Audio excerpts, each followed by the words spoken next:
سيد الساجدين زين العابدين علي الخير علي الأصغر علي العابد علي ابن حسين.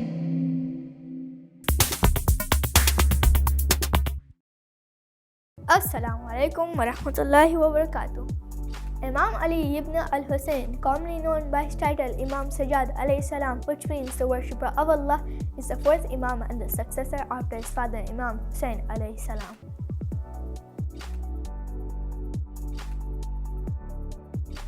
After the tragic events of Karbala, Imam Sajjad alayhi salam and the holy household of Prophet Muhammad sallallahu alaihi wasallam were taken as captives to Kufa. Right from there, Imam Sajjad alayhi salam became the most prominent figure and the threat to the enemies of the Ahlul Bayt alayhi salam.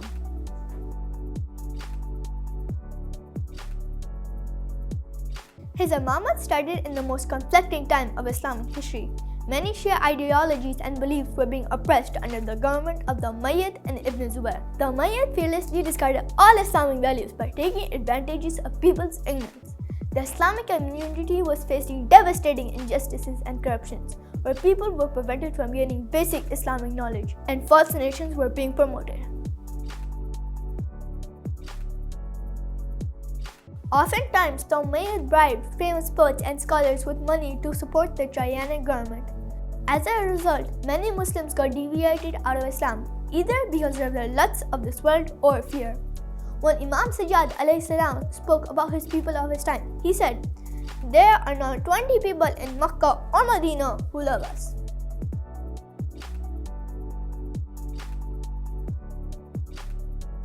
Even in such time, Imam Sajjad stood strong for 34 years to prevent Islam from getting changed. To such an extent, when the Umayyads were exposed, they had no choice but to poison Imam Sajjad alayhi salam.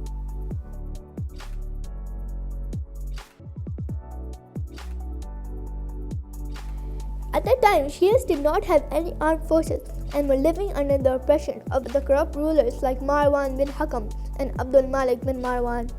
Any revolutionary act by the Shias would be useless, which is why Imam Sajjad alayhi salam ordered the Shias to live in taqiyya. But this did not stop their struggle for jihad for Islam.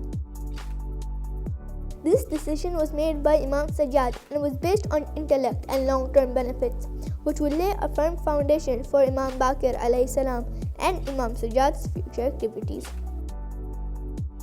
It was clear that the Umayyad roots would be weakened as soon as the people would find out the true position of Imam Sajjad alayhi salam, which is why they put him under strict circumstances. Imam Sajjad alayhi salam still spread his knowledge and made people aware of his status as an imam. He began guiding people secretly through private gatherings.